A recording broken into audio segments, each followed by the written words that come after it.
अब मैं बाकी सब काम से मुक्त हो गया हूँ और मेरे मन में वही हरि कथा आ गई है।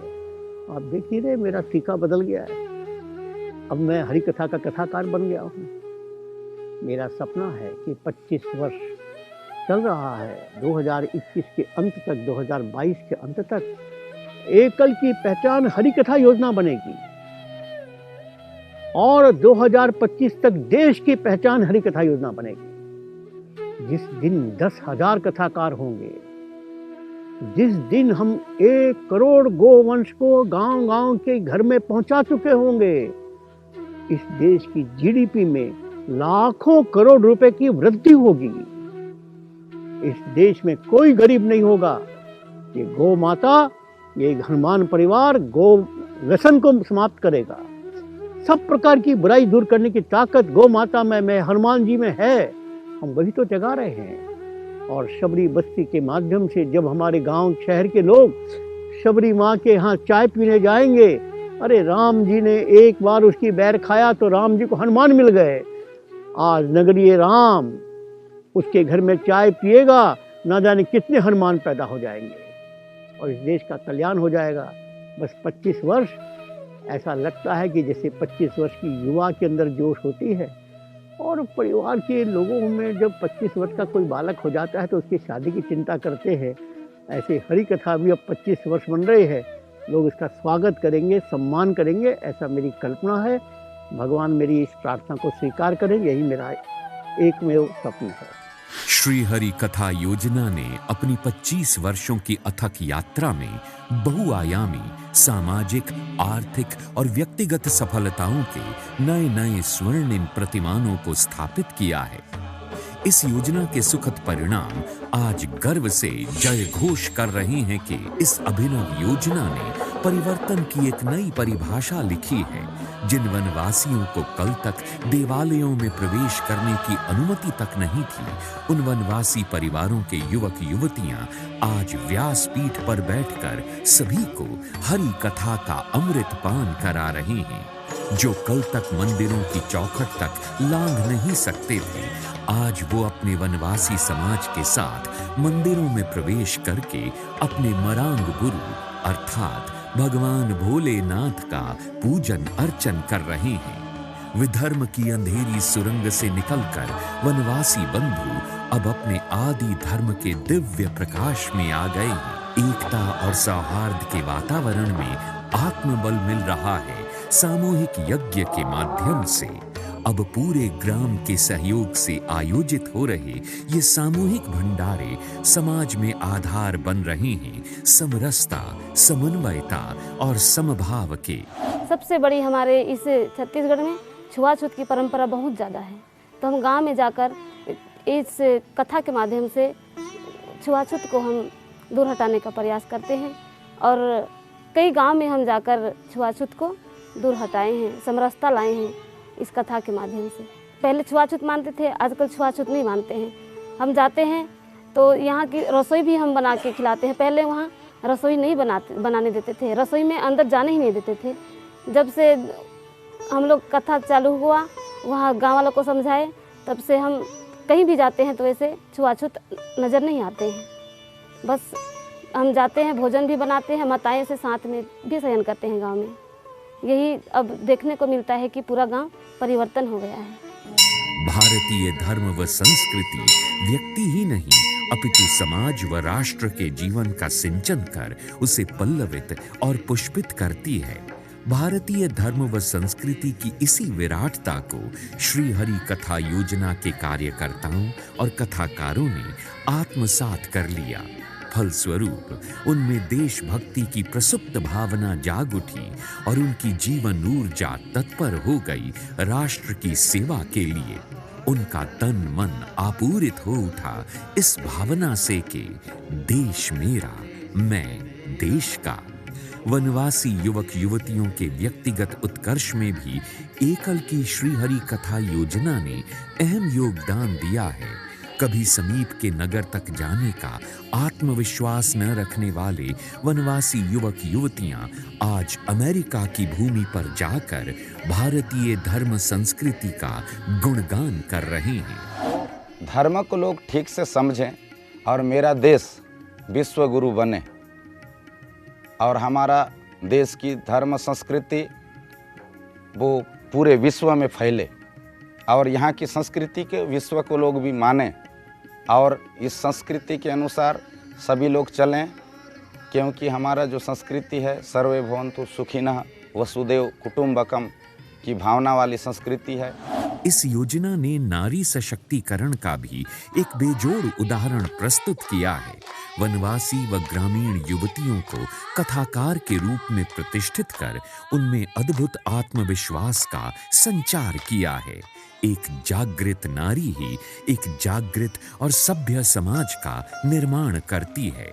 भारत के कुछ नगरों की जेलों में भी इन कथाकारों के कार्यक्रम आयोजित हुए, जिनसे प्रभावित होकर अनेक बंदियों ने अपने जीवन में सत्संग को अपनाया। कोई कारण से मतलब वो धेमाजी जेल में रहा हम, जिस दिन से मैं भागवत पाठ सुना इतना हमको अच्छा लगा है कि इतना अच्छा लगा है हमारा जीवन सुधार हुई है ये पाठ सुन के। और इनका भागवत पाठ सुन के मैं धन्यवाद देना चाह रहा हूँ कि अकल विद्यालय अभियान को। नॉर्थ ईस्ट के अंदर में तो हर जेल में कथा हो रही है, 3 दिवसीय 5 दिवसीय 7 दिवसीय कथाएं हो रही है और ये केवल हमारे कथाकार भाई ही कर रहे हैं।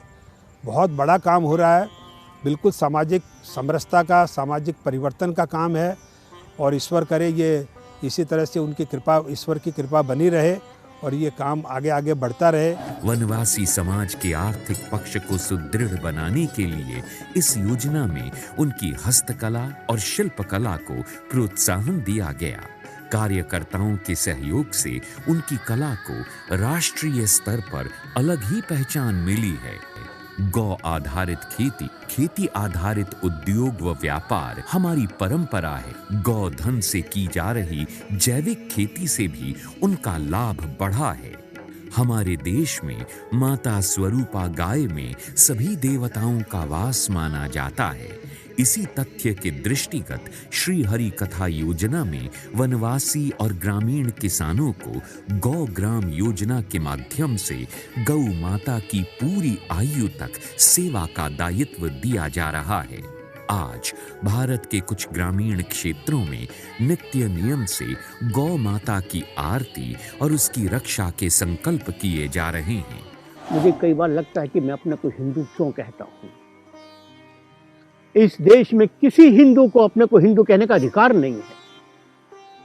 जिसको अपनी मां मानते हैं वो मां कट रही है और तुम अपने को हिंदू कह रहे हो। परिवार में तुम्हारी मां के साथ बलात्कार हो रहा है, हिंसा हो रही है, गला काटा जा रहा है और तुम उस मां के पुत्र कह रहे हो, खड़े होकर हंस रहे हो। इसलिए इस देश में गौ माता का संकट दूर हो, इसका रास्ता क्या है? इसका रास्ता बहुत से गौशालाओं में निकाला, बहुत संत महात्माओं ने निकाला, लेकिन हमारे पास एक विशेष बात थी कि एक ग्रामीण समाज का बहुत बड़ा संग्रह है।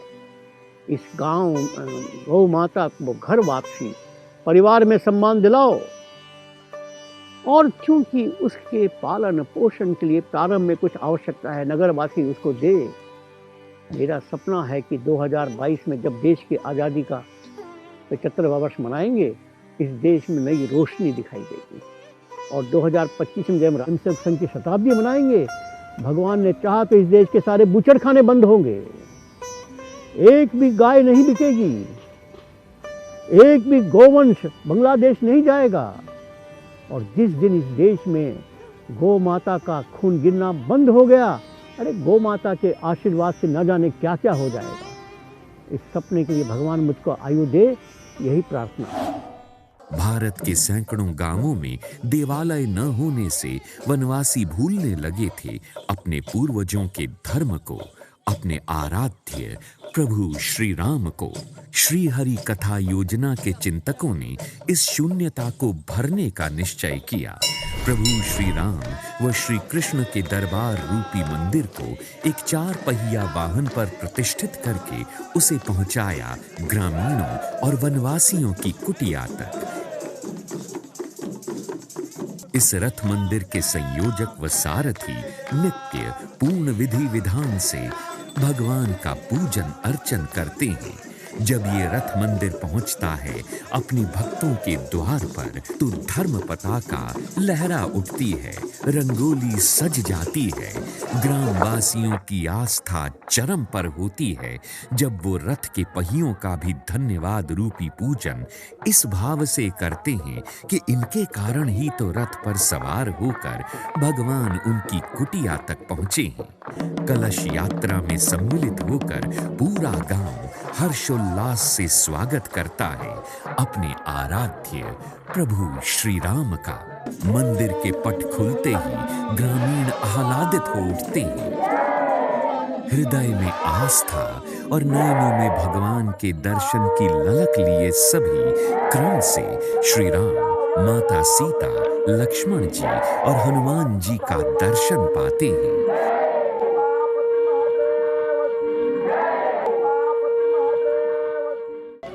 रथ पर प्रदर्शित रामायण धारावाहिक को देखते हुए वर्ग भेद, वर्ण भेद, जाति भेद की बेड़ियां अब टूटने लगी हैं। राम जी सबके हैं और सब राम जी के हैं। सबका राम जी से एक ही नाता है। अब इन सामूहिक सत्संगों में सबका तन ही नहीं बल्कि अंतर मन भी झूम रहा है। सबकी चेतना जुड़ गई है अपने प्रभु श्री राम से, जो अनंत हैं, व्यापक हैं, नियंता हैं। श्री हरि कथा का मूल स्वर है विश्वास, आस्था और समर्पण। इसी भाव की अमूर्त डोर ने भारत के लाखों ग्रामीणों और वनवासियों को आज एक सूत्र में पिरो दिया है। ये उद्घोष है जागृति का, जय घोष है हजारों ग्रामों में सकल परिवर्तन का। ये वनवासी समाज की सामाजिक, आर्थिक और व्यक्तिगत उन्नयन की अमिट गौरव गाथा है। ये कृपा है श्री हरि की। ये इस यात्रा का आरंभ है जिसे चलते ही जाना है, चलते ही रहना है। श्री हरि कृपा के संग, श्री हरि कृपा के साथ।